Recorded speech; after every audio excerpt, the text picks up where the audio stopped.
Could dollarization be the ultimate solution to Latin America's problems? Should all Latin American countries abandon their respective local currencies and start using the dollar instead? More specifically, could this bring about the end of the economic populism that the region constantly suffers from? Today, Visualeconomik viewers, we will explain the advantages and opportunities offered by dollarization for any country that adopts it. And that is not all. We will also talk about the dangers that a country runs into when dollarizing, about the collateral effects of dollarization that nobody talks about, and above all, about how autocratic governments have tricks up their sleeves to be able to continue squeezing their population in spite of using the dollar. However, in order to do so, first we have to tell you a story. The story of the first great Latin American country to adopt this strategy, the story of Ecuador. So today, let's get into a bit of history.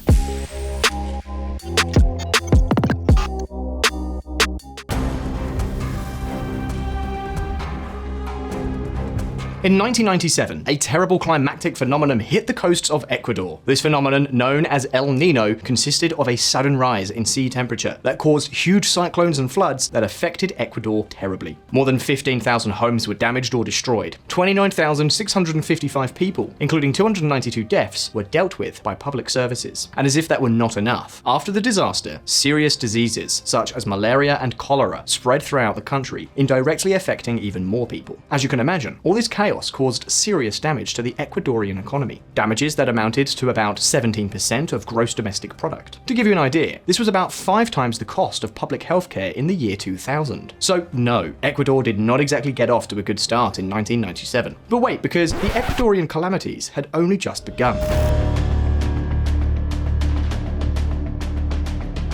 At the same time, it turns out that the price of oil, a commodity that nourished Ecuador's economy, fell by almost 5%, causing income losses that were also increased by another factor. Several of its main foreign trading partners such as Brazil, Russia, and various countries in Asia, faced a financial crisis. That circumstance forced them to reduce their Ecuadorian imports, further decreasing the economy of the land of bananas. In case you don't know, Ecuador is the world's largest exporter of bananas. So basically, we could say that the end of the 20th century was torturous for Ecuador, a disaster that forced its government to react to try to prevent the effects of the crisis and thus preserve its electoral support. Which brings us to the question, can you guess which were the star measures taken by the Ecuadorian government? On the one hand, in order to boost declining exports, Ecuador printed lots and lots of sucres, its official currency, in order to devalue it and make it cheaper for foreigners. In addition, the government decided to increase public spending with measures such as the Solidarity Bond, which helped to pay for basic supplies for families, and also attempted to rescue several banks that were in danger of bankruptcy as a result of the economic shock. As a result, these measures, along with the recession, caused the public deficit to soar from 2.5% to 12% of GDP in just 2 years. Many of you are probably wondering where on earth the government of Ecuador was planning to get the money to pay that huge deficit. The first option was to raise taxes. However, raising taxes in the middle of a recession did not seem to be the best idea, neither from an economic point of view, nor, above all, from an electoral point of view. So the plan was quickly rejected. Another option was to go deeper and deeper into debt.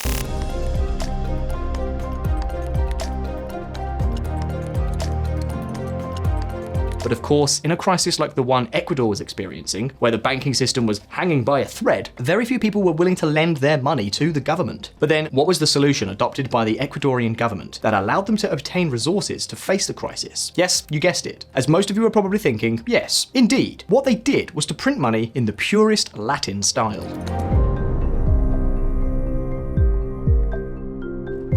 Similarly, in the purest Latin style, after the creation of the new money, inflation did not take long to appear. Specifically, just before the end of the century, Ecuador reached an inflation rate of 96.1%. However, at this point, I want you to pay attention to one thing.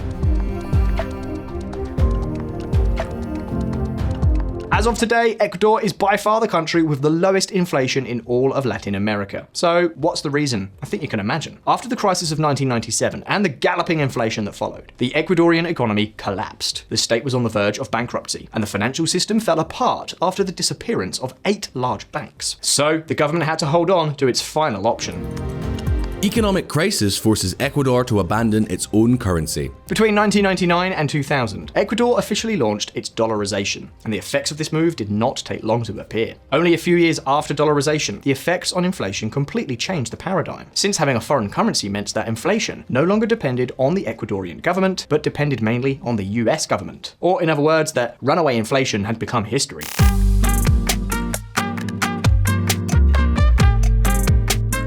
If you want to put an end to hyperinflation in Latin American economies, such as Argentina or Venezuela, dollarization is undoubtedly a guarantee of success. However, this is something that most of you would probably already know. It's not really anything new. And so right now, we're going to go a little bit further. Are there other advantages of dollarization beyond correcting inflation? Under what conditions is it really positive to dollarize a country's economy? Are there dangers that are not being taken into account when proposing to dollarize all of Latin America? Well, let's take a look. The shiny side of the coin. Let us think for a moment about the case of Europe. Although it may seem that dollarization is an issue that does not affect European countries at all, the truth is that most of them faced a very similar situation at the beginning of this century. We're talking about the adoption of the euro. Let me explain. Most European countries had their own currencies before the euro arrived. Those currencies did not have particularly high inflation rates, but they still decided to eurotize. The question is, why did they do that? What was the motivation? On the one hand, with the adoption of a common currency, if companies wanted to buy or sell products to another country, they would no longer have to convert their currencies into other currencies, with all the cost and the risk that this entails, nor worry about whether the currency of another country was expensive or cheap when buying or selling. In addition, in the absence of large fluctuations between the various currencies, exporting companies no longer had to worry about constantly adjusting their prices to international exchange rates and risk losing customers as a result, which, as we saw in the Swiss deflation video, can become a serious problem. In short, we could say that with a common currency, European countries were seeking to make international trade much simpler. But keep in mind that it was not only trade that would become easier, but also things like working abroad, tourism, and other inter-country relations that would ultimately strengthen the economic cohesion of the region. And yes, I know what many of you are thinking. This video is about dollarizing Latin American countries, not about creating a single Latin American currency. Okay, that's true, but in reality, if most Latin countries were to dollarize, the situation would not be much different from a monetary union on the continent. So then, why wouldn't it be better to simply propose a monetary union in Latin America instead of adopting the dollar, which at the end of the day is still a foreign currency? Well, because there is a second reason why Europe united monetarily that we've not told you, a reason that would make Latin dollarization preferable to adopting a unified currency. That reason is what is known as country risk. Let's be clear, if Latin American governments had stood out for anything, it has been for turning investments in their countries into a real game of Russian roulette. And let's say that the confidence of investors in this territory has not been and is not exactly the best. Now, what would happen if we took away government's power to screw up the currency? From the outset, the risk of Latin American politicians gambling and destroying the local currency would disappear in a single stroke. They could do other things, but at least as far as the currency was concerned, the situation would be less risky. And that would translate into a very clear scenario. More investment in dollarized countries, lower real interest rates, new businesses, and cheaper public financing. That is, as long as the United States maintains a sensible monetary policy. However, in getting back to the case of Europe, the truth is that we must tell you something else. And that is that not all economists believe that the euritization of some countries was as good as it had been portrayed. The question is, why? What are the dangers of dollarizing or euritizing an economy? Is it possible that this is not the perfect solution that some are telling us? Well, I'm afraid no, it's not. The flip side of the coin. In Europe today, there are two groups of countries that are politically at odds with each other. On the one hand, there are those known as frugal countries, countries such as Finland that are thrifty, productive, and rigorously control their deficits. But on the other side are the southern European countries, countries that, frankly, are the opposite. The funny thing about this issue is that although these two sides are at odds politically, both have even considered leaving the euro at one time or another. Greece threatens to leave the euro if it does not close its second bailout in 2 months.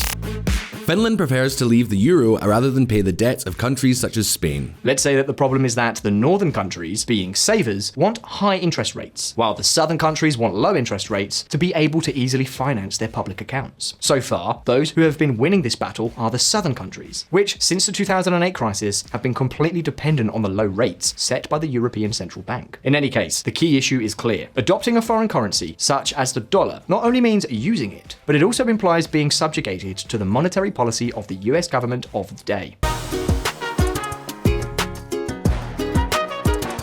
That is, let's say, for example, that Colombia dollarizes. But let's also say that Colombians are very entrepreneurial, and at a certain period, they need low interest rates in order to grow. What would happen in that case if the Fed chairman does just the opposite? The Colombian economy would be slowed down unnecessarily. That is what is technically known as optimal currency areas. And it means that sometimes using the same currency in too large a territory means losing the nuances of local currency needs, especially when we consider that political behaviors and fiscal and regulatory structures are so diverse. On the other hand, and regarding public financing, not having its own currency could be a problem, at least for the government. Not only because it would not be able to print banknotes at specific points in time, but also because it would lose its seigniorage capacity. And what is seigniorage, you may ask?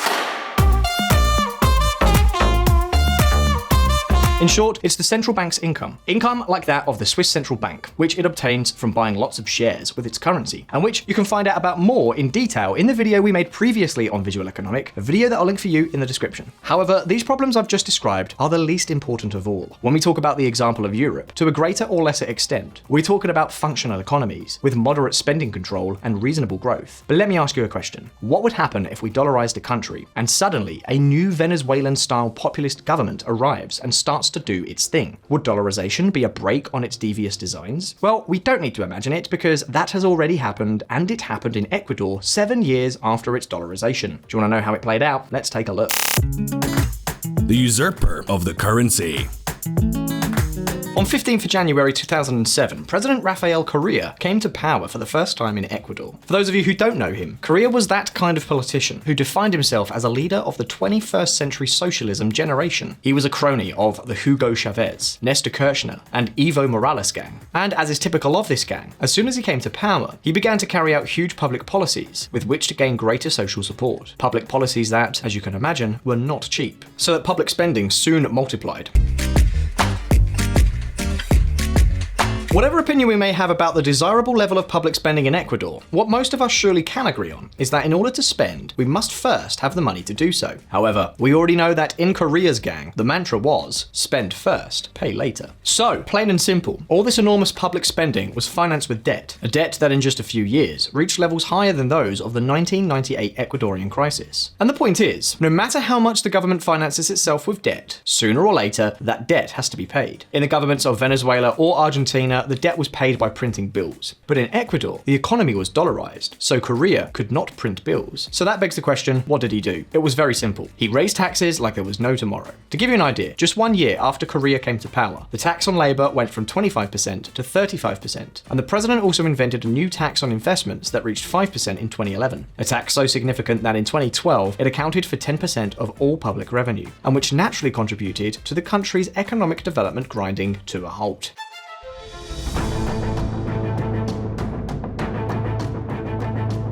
From that same year, 2011, and after carrying out other tricks such as the nationalization of oil to get into debt with China and the approval of various restrictions on international trade, the Ecuadorian economy began a steep slowdown that culminated in a severe economic recession. The first recession, recorded 19 years after the crisis that had been triggered by the El Nino phenomenon, had led to the country to dollarization. So, as you can see, dollarization was no guarantee that the economy would be better than in other countries where it did not take place. Without digging too deep, if we compare the evolution of the Argentinian economy with that of Ecuador during these years when Correa was president, the truth is that the development of both was very similar. So at this point, the real question is, does dollarization really work? Is it a good idea for Latin American countries? Well, at this point, we're going to give you our opinion. In general terms, and despite the fact that the Ecuadorian economy also suffered from Correa's bad policies, dollarization in Latin countries can bring many more positives than negatives. It is true that Ecuador did not grow much more than Argentina, but it certainly did not end up like Venezuela, nor did it end up worse off than during the crisis suffered in 1997. Let's say that although dollarization is not the ultimate control tool, nor the formula for Latin American countries becoming richer, it does serve to establish a framework of confidence for investors and provides greater security for citizens, especially regarding their savings. For example, dollarization prevented Correa's bad policies from volatilizing savings, and that is good news. But this is just our opinion. Now it's our turn to listen to yours. Do you think that it would be positive to dollarize your country? Would you prefer a European-type monetary policy in your part of the world? Do you think it would be better to adopt a currency other than the dollar, such as the euro or the Swiss franc? You can leave us your opinions in the comments. And of course, don't forget that here on Visualeconomik, we release new videos every week. So subscribe to this channel, hit the little bell icon, work on so you don't miss any of our updates. If you like the video, like it, and I'll see you in the next one.